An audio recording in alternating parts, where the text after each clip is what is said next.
Hey everyone, welcome to Movie Marathons HQ, where we do movie marathons connected to new releases and where we enjoy and review some of our favorite movies. This video is part of the Avengers Doomsday Movie Marathon, where we are watching one movie every week as we prepare for the release of Avengers Doomsday in December 2026. Today we are discussing The Avengers. Released in 2012 and directed by Joss Whedon, this is the one that started it all. This movie was life-changing for me. I know that sounds dramatic, and maybe it is more dramatic than it needs to be, but really, this movie was a pivotal experience in my Marvel fandom and my movie fandom. I had grown up loving Marvel comics, and I had practiced my drawing every conceivable character. I had read tons and tons of Wikipedia entries about all the Marvel comics, and so I was building my knowledge of how Marvel really worked. I had seen Iron Man in theaters, and I had seen Captain America the First Avenger in theaters, but I don't think I saw Iron Man 2 or Thor or The Incredible Hulk in theaters. So I was a little bit, not hyped for this build-up, but as I saw the trailers come out for the Avengers and as I understood what they were trying to do, I got incredibly hyped and incredibly excited for this movie. At the same time, I did know the Avengers from the comics, and so I could see what they were doing as this started to get announced and started to come together. And so I was really excited to see this in theaters back in May 2012. It really was life-changing for me. It blew my mind. I had such a great time. I had so much fun. I had never had such an enjoyable time at the theaters as I did with that first viewing of the Avengers. When it came out on Blu-ray, I bought it on the first day. I bought the version of Blu-ray that had the most special features available, and I watched every single one of them. I've watched this movie on Blu-ray more than any other movie, I think, that I've ever owned. Maybe not ever owned. I used to watch Free Willy and The Sandlot and Little Rascals on VHS on repeat. But on Blu-ray, I don't think I've watched anything more. I've watched this movie twice in one day. I don't care what that says about me, but I did. I've watched it in Spanish, I've watched it in French, and I've watched it in English, of course. I just devoured this movie and really, really enjoyed everything about it, from the lead up to the execution to the aftermath. Another reason why this movie was sort of life-changing for me is because it opened my mind up to storytelling in a way that I hadn't considered before. I had always been a movie guy, and in my family, we watched lots of movies growing up, and so I enjoyed movies and the movie-going experience and everything. But this movie helped me see what world building could be. Helped me see that they had a vision from the beginning of what they wanted to do, and they were able to execute it to such a degree that was mind-boggling. I saw that the vision that Kevin Feige had from the beginning to start with the solo movies and make those movies high quality, not just fodder leading up to the team up, but having that vision of the team up and being what it needed to be and having that influence the individual stories before they got there. Building on the love of Marvel Comics, it really, really opened my mind up to some possibilities and my imagination and everything. And this started pointing towards being my favorite movie franchise of all time. Overall, I love this movie. I think you could gather that. I would list it in my top 10 movies of all time. I would list The Avengers in my top 5 MCU movies of all time. I guess that kind of tells you what some of my top movies of all time are. But I just think is still one of the best of the best. It's more than the sum of its parts and the culmination of so many years of storytelling. And I love it from beginning to end. I think it works through and through.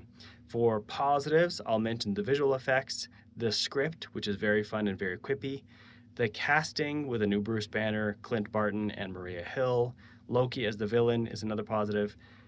The score by Alan Silvestri, and then just the payoff of everybody getting their day in the sun. For negatives, I do have some to mention. Hawkeye being sidelined is a negative, and then the mothership trope towards the end is another negative. Spoiler alert for The Avengers. The first positive has to do with the visual effects. Of course, this is a beautiful movie, and much of it is visual effects. But really, even watching this so many years later, it stands up really well.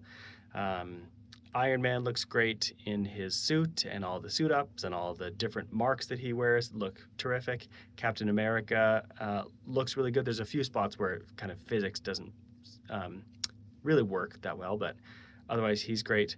Hulk is back here, and I think he looks a lot better than he did in The Incredible Hulk. We'll talk about casting later, how it's a new actor portraying him, and they just did a different method with his visual effects. But just the spectacle throughout the whole movie, the takedown of the helicarrier and all the things they have to do to get that working again, the final battle in New York with the Chitauri and the Leviathans, and all of those battle sequences, they just look terrific. And I think the visual effects really stand out here because they had to take the Hulk and Iron Man and Thor and Captain America and all these characters who have heavy visual effects, and they had to make them all work together in the same movie while still sticking to some kind of budget, I imagine. I think it's really impressive what they're able to do with the visual effects here. The script and screenplay are another positive. They were written by Joss Whedon, who's the director of this movie, and he had been a pretty successful writer and producer on some movies and particularly TV with Buffy the Vampire Slayer. He had also been what's called a script doctor, where he would be hired to come in and punch up some of the script. He just had a really strong knack for dialogue and for some of the character interactions. So he had been known for that. So bringing him in to direct this movie is a little bit wild when you think about it. But Kevin Feige had Joss Whedon on his radar since 2010, from what I read. And he just thought that that kind of sensibility would work for this movie. And I think it does. I think it's really fun, really funny, really quippy. Bringing Robert Downey Jr. as Iron Man, who was already pretty quippy, into the mix really helps. But the quippiness, I think, extends. It does get a little bit tired later on in the MCU, but here in this movie, I don't think it gets tired at all. I think the story is fantastic, and what they do is really interesting. Separating the heroes and making them not work together, but then they have a common goal that brings them together, I think is fabulous. So really, really fun script, really, really fun story, and that's definitely a positive. I'll next mention the casting. So we have a few new characters who are introduced here. We're introduced to a new Bruce Banner and Hulk. Mark Ruffalo replaced Edward Norton. I do think that's a shame. Edward Norton is very talented, but behind the scenes it was not working on either end, so they parted ways. Mark Ruffalo was brought in, and I think he is good. He does quite well in this movie. I don't think he's great, to be honest, as Bruce Banner, but I do like what they did with the Hulk in this movie, which we'll get into later. So it's a new casting that I think works because it had to work. If I had my way, it would have been Edward Norton, but such are things. Technically, Jeremy Renner as Clint Barton was introduced in Thor, but very, very briefly, and we didn't see anything of him, so I didn't mention him there. But here we get introduced to Jeremy Renner as Clint Barton and Hawkeye. I think he's great. I do have a negative about him later and how they use him, but him as the character as just an everyman spy, kind of normal guy, I think works really well. And we're also introduced to Maria Hill, played by Cobie Smulders. I think she's really good as the second in command of S.H.I.E.L.D. I think she plays off of Samuel L. Jackson, Nick Fury really well. So Sarah Haley Finn does it again with incredible casting, and even these new characters who are from the Marvel Comics and kind of have their own histories, they just fit in perfectly with what you need from the story here. So it's another great bit of casting that carries on throughout much of the rest of the MCU. Another positive is Loki as the villain. I think you need an Avengers level threat to justify bringing the Avengers together. And had they introduced a new character here, it could have worked in some reality, but they had the vision to keep Loki around sort of at the end of Thor so that he can return as an Avengers level threat. And I think he delivers. Tom Hiddleston is incredible. He was quite good in Thor, but I think he really shines here. Joss Whedon had a vision for that character, which is kind of a maniac, but driven by glorious purpose. And I think it works really, really well. How he infiltrates the Avengers and Earth, and how he kind of has his own aspirations, and he's working with the alien called the Other, is what he's credited as in the end credits. As he's working with the Other, and he has the staff that does something to some people, some kind of mind control. I just think Loki as the villain causing mischief and causing havoc and targeting Earth, which is where Thor kind of had his character arc, I just think works super well, and I really like what they do with him as the villain. I'll mention the score by Alan Silvestri. I think the Avengers score is very memorable, It has become iconic. It's moving in places where it needs to be moving, and it's action-packed where it needs to be action-packed. It kicks in and out throughout the movie very beautifully. And I think it's a really great score uh, where we haven't had the strongest scores, I don't think, to this point in the MCU, but this one really delivered when it needed to. And the Avengers theme has now become iconic. In fact, I challenge you, think in your mind of the Avengers theme song, and does the music come to mind or not? I suspect that it will. And then the final positive is just the payoff. This movie pays off so well. There's a beautiful sequence toward the beginning where Nick Fury is speaking with the World Security Council, the shadowy figures on the screens, and they say that they're at war, and war is not won by sentiment. And Nick Fury says, no, it's won by soldiers. Then it cuts to who? Steve Rogers, the super soldier. And as they're discussing the Tesseract, Nick Fury says to Steve Rogers, is there anything you can tell us about the Tesseract? And he says, yeah, you should have left it in the water. And then it cuts to Iron Man doing some repairs on something underwater. It just is like this cool editing thing where it's like, oh no, I get this. We know who the soldier is. And then it cuts to Iron Man. We know his whole deal and he's lighting up Stark Tower. It just is this payoff where if you've been watching this movies, there's this rich um, storytelling that you get to explore here. That really, really pays off if you've been following along in the MCU, but it also gives you a very valid drop-in point. If this were to be your first MCU movie, you could jump in and figure out a lot of it, even if you hadn't seen the preceding 5 movies. It also felt like it was worth your time to watch those movies to then watch the Avengers. Not like it was kind of useless and homework that you had to watch, otherwise the Avengers wouldn't make sense. I think it does make sense even if you haven't seen those. But it's really fun to have that. I think every character gets their time in the sun. If you think about it, Captain America gets some great moments. Iron Man gets some great moments. The Hulk gets a lot of great moments. And I think he works so much better as a supporting character than as a main character. At this point, we had seen 2 Hulk movies where he's the main character, and I just don't think they work. But here, as a supporting character, he works exceptionally well. I think Black Widow gets her time in the sun. Thor gets his time in the sun. They all get character moments and action moments that really, really work, which is incredible if you think about how having to balance all of that, plus just tell the story of this movie. Even Loki kind of gets his time to shine too.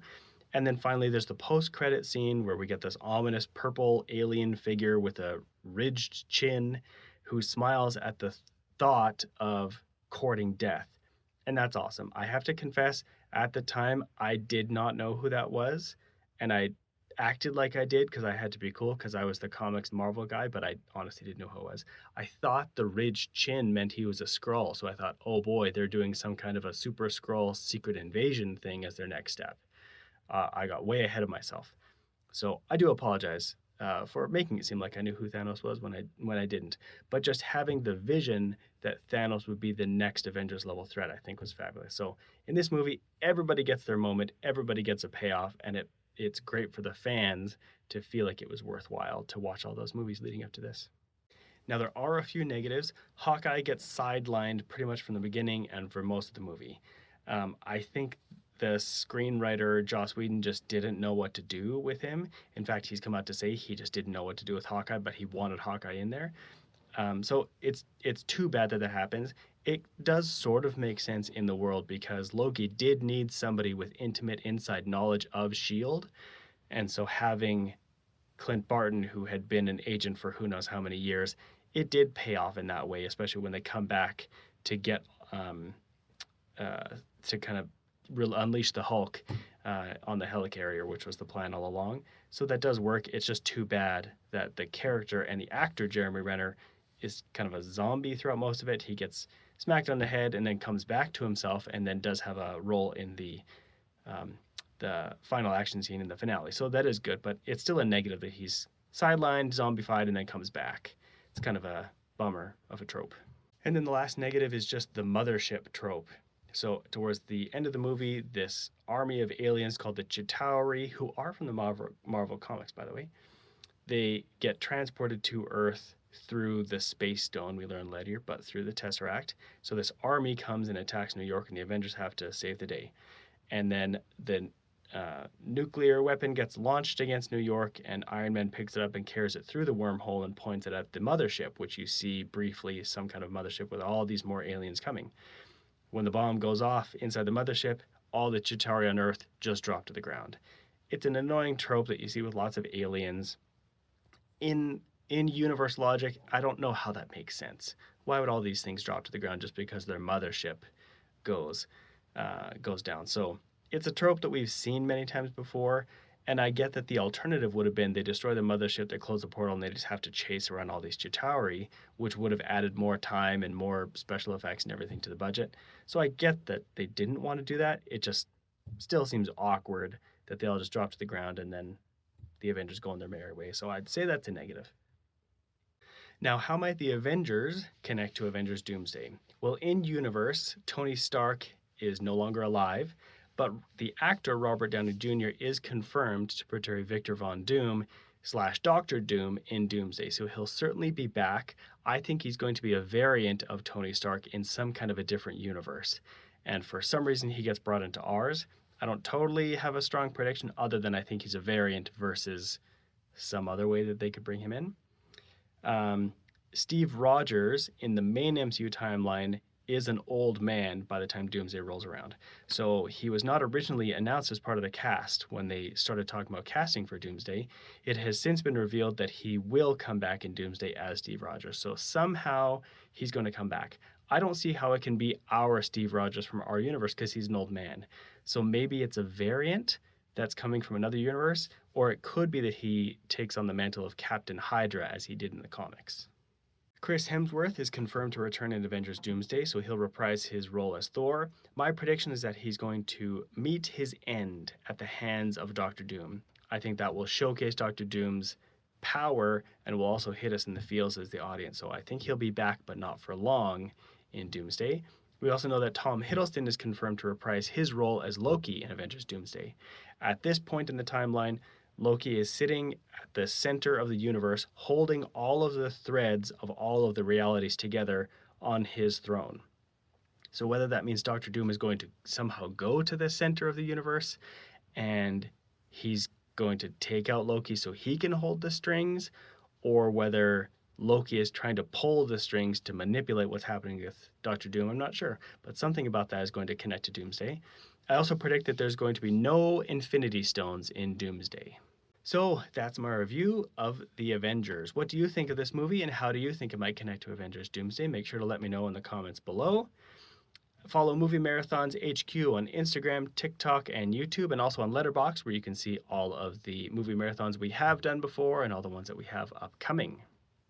The next movie in this marathon is Iron Man 3. See you at the movies.